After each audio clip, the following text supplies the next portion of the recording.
This is Property Influencers, where we talk to some of the leading figures in the retail real estate market. Well, first of all, thank you very much for agreeing to answer some of these questions. It's a pleasure. I wondered if I could first start with sustainable development and how important you feel that is in the development of Hong Kong. Well, I think sustainable development is important for the entire world, particularly for Hong Kong, because many people know we are a very small city. We don't have much natural resources. We have very limited land. So how we could, on the one hand, continue to propel Hong Kong's economic development while paying sufficient attention to sustainability is, I think, crucial to Hong Kong's continued success. So what measures are you implementing to that end? Well, just take my own portfolio, which is in the development of Hong Kong. We are very focused in one particular area, and that is energy efficiency in buildings, because Hong Kong does not have much industry. So it is estimated that 90% of the electricity consumed in Hong Kong takes place in our buildings. We have a total of 1,100 square kilometers. But actually, even up to this moment, with a 7 million population, we have developed over only 24% of the land. Right. So most visitors who have spent enough time in Hong Kong will realize that we're actually very green. We have a lot of country parks, conservation areas, wetland, and so on. So I believe that this model of concentrating development and going for high density and maybe intensity is perhaps a model that suits Hong Kong in terms of sustainable development. But that doesn't mean we should not look into the future to create land. So the chief executive has given us this mandate that in addition to meeting today's needs, we should start to build up a land bank, a land reserve. So we have rolled out several measures to do that. I just mentioned two, which are quite interesting. One is to start doing reclamation again, but this time round is outside of the Victoria Harbour, because we all love Hong Kong's Victoria Harbour, and we feel that enough is enough. So don't ever contemplate to do more reclamation within Victoria Harbour. Instead, pay more attention to beautify the harbour front. But outside of the Victoria Harbour, because Hong Kong is surrounded by water, there must be some areas that we could choose to do very careful reclamation to form land as part of Hong Kong's land bank. A second initiative is really very interesting, because 60% of Hong Kong's rock conditions are very suitable for cave-in development. So we can actually put some public facilities into rock cave-ins, or in some other cities they call it underground space. And free up those sites. And free up those sites which are now occupied by some of the public facilities. So tell me about Kowloon East as well. What's happening there? Yeah.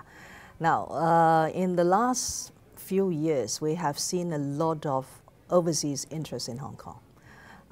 The number of multinational companies that have set up their regional headquarters in Hong Kong have increased by over 50% within a period of about 10 years. So they all demand quality office space. And Central is very, very expensive. So what we are now doing is we said that not everybody have to be in the Central. So we want to create another CBD for Hong Kong, and we have chosen Kowloon East. Kowloon East, of course, is on the eastern part of the Kowloon Peninsula. Is made up of three parts. One is the Kai Tak development. That is the old Kai Tak airport, where we have the runway and so on. And adjacent to Kai Tak are actually two former industrial areas. One is Tong, the other is Kowloon Bay. So these three parts formed together will be about 500 hectares of land. So we want to take this opportunity to turn that area into another CBD. We estimate that at the moment, through some first mover activities of the private sector, the former industrial areas already have about 1.4 million square meters of grade A office supply. But because of the lack of support and uninteresting vicinity and narrow streets and inadequate connectivity, these Grade A super office have not been patronized as much as they should be. So we call this initiative Energizing Kowloon East. That is, it is for government to adopt a more visionary and integrated approach and try to inject some energy into this area. So we expect that together with about 1.1 million square meters of office space in Kai Tak and the regeneration in these two former industrial areas, ultimately this will be another CBD for Hong Kong, providing over 5 million square meters of office space. And presumably it'll be a model of sustainable development. Oh, definitely, sure. Definitely. Just like Kai Tak, it has a few pieces of very interesting sustainable infrastructure. One is the first ever seawater district cooling system in Hong Kong. So in future, we will require the hotels, the offices to tap into the district cooling system. Yep. And then we are proposing an environmentally friendly linkage system, basically a green form of transport, right, in the form of monorail. Right, yes. Yes, which sounds expensive. Is it an expensive thing to propose and build? The monorail is expensive. We estimate it will cost 12 billion Hong Kong dollars. Okay. And it's not going to be very business viable. But governments should invest in infrastructure which brings wider benefits. We believe that the monorail has this crucial role to improve the internal connectivity between the two former industrial areas in Kai Tak.